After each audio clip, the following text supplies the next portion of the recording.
गांव के किनारे एक छोटा सा खेत था जहां हरदम मेहनत करता रहता था एक दुर्बल किसान राम सिंह। उनके घर में एक बेटा था जिसका नाम था रमन। रमन को काम करना कभी पसंद नहीं था। वह हमेशा घर में बैठकर आराम करना पसंद करता था। एक सुबह जब राम सिंह अपने खेत में काम कर रहे थे, तभी रमन उठा और धीरे धीरे बाहर आया।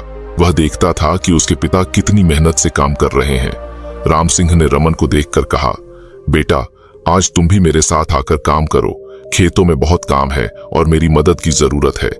लेकिन रमन ने कहा, पापा, मुझे थोड़ा और आराम करना है, मैं बाद में आ जाऊंगा। राम सिंह निराश होकर काम करते रहे। दिन भर काम करते करते राम सिंह थक गए। जब वह शाम को घर लौटे तो रमन को घर पर ही सोते हुए पाया। राम सिंह ने उसे जगाया और कहा, बेटा, तुम्हें भी काम करना सीखना होगा। घर में बैठकर आराम करना तुम्हारे लिए अच्छा नहीं है। लेकिन रमन ने कहा, पापा, मुझे काम करना पसंद नहीं है, मैं आराम करना पसंद करता हूं। राम सिंह निराश होकर चुप हो गए। एक दिन जब राम सिंह खेत में काम कर रहे थे, तभी गांव के एक बुजुर्ग आकर उनसे मिले।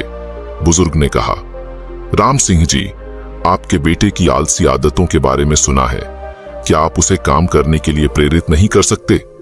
राम सिंह ने कहा, जी हां, मैं कई बार उसे काम करने के लिए कहता हूं, लेकिन वह हमेशा बहाने बना देता है। बुजुर्ग ने कहा, राम सिंह जी, आप उसे समझाएं कि काम करना कितना महत्वपूर्ण है। उसे यह समझाएं कि आलस्य से कैसे नुकसान होता है। राम सिंह ने कहा, ठीक है, मैं उसे समझाने की कोशिश करूंगा। वह बुजुर्ग से विदा लेकर घर लौट गए।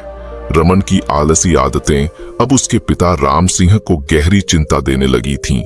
वह अक्सर अपने दोस्तों के साथ समय बिताता था और खेलने में व्यस्त रहता था, जबकि उसके पिता खेतों में मेहनत करने में लगे रहते थे। राम सिंह बार बार रमन से खेतों में मदद करने के लिए कहते, लेकिन रमन हमेशा कोई न कोई बहाना बना देता था। एक दिन राम सिंह रमन से कहा, बेटा, खेतों में काम करने में मदद कर। देख, फसलें बहुत अच्छी हो रही हैं और हमारे पास बेचने के लिए काफी होगा। लेकिन रमन ने उत्तर दिया, पिताजी, मैं थक गया हूं, आप खुद ही काम कर लीजिए। राम सिंह ने कहा, रमन, तुम्हारी मदद की जरूरत है। अगर हम फसल बर्बाद होने से नहीं बचा पाए तो हमारा परिवार मुश्किल में पड़ जाएगा। लेकिन रमन ने उनकी बात सुनने से इनकार कर दिया और वह फिर से अपने दोस्तों के साथ खेलने चला गया। राम सिंह बहुत निराश हुए। वह जानते थे कि रमन की आलसी आदतें उनके परिवार के भविष्य को प्रभावित कर सकती हैं। वह रमन को समझाने की कोशिश करते रहे, लेकिन रमन हमेशा उनकी बातों को नजरअंदाज कर देता था। एक दिन गांव में अचानक सूखा पड़ गया। धीरे धीरे खेतों में फसलें सूखने लगीं और किसानों के चेहरों पर चिंता छा गई। राम सिंह परेशान होकर रमन के पास आए और कहा, रमन, देखो, हमारी फसलें बर्बाद होने लगी हैं। अब हमें तुरंत काम करना होगा, नहीं तो हमारा परिवार मुसीबत में पड़ जाएगा। लेकिन रमन ने फिर से उनकी बात सुनने से इनकार कर दिया। वह बस अपने दोस्तों के साथ खेलने में व्यस्त था और उसे अपने पिता की चिंता का कोई फर्क नहीं पड़ रहा था।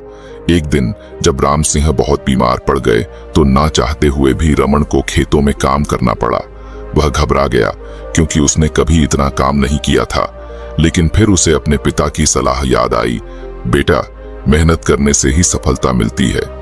इस बात को याद करके रमन ने खेतों में जाकर काम करना शुरू कर दिया। शुरू में उसे बहुत कठिनाई हो रही थी। उसके हाथ दर्द करने लगे और वह थक गया, लेकिन वह हार नहीं मानना चाहता था। उसने खुद को प्रेरित किया और काम करना जारी रखा। धीरे धीरे उसकी मेहनत का परिणाम दिखने लगा। उसने देखा कि फसलें अच्छी हो रही हैं और खेत साफ हो रहे हैं।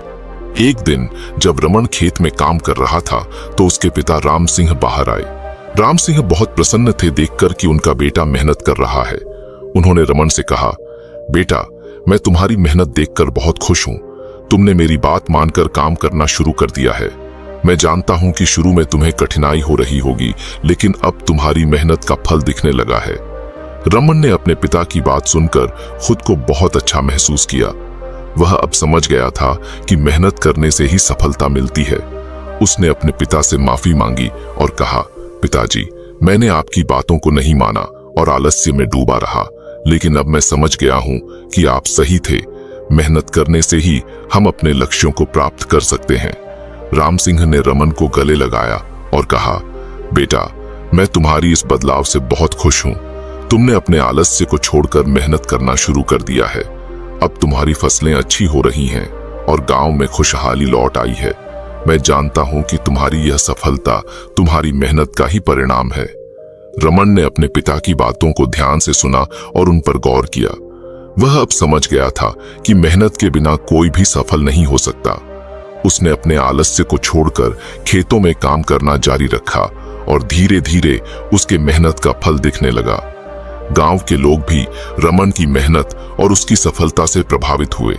वे उसकी तारीफ करने लगे और कहने लगे, देखो, रमन ने अपनी आदतों को बदल दिया है और अब वह एक सफल किसान बन गया है। उसकी मेहनत का फल उसे मिल रहा है।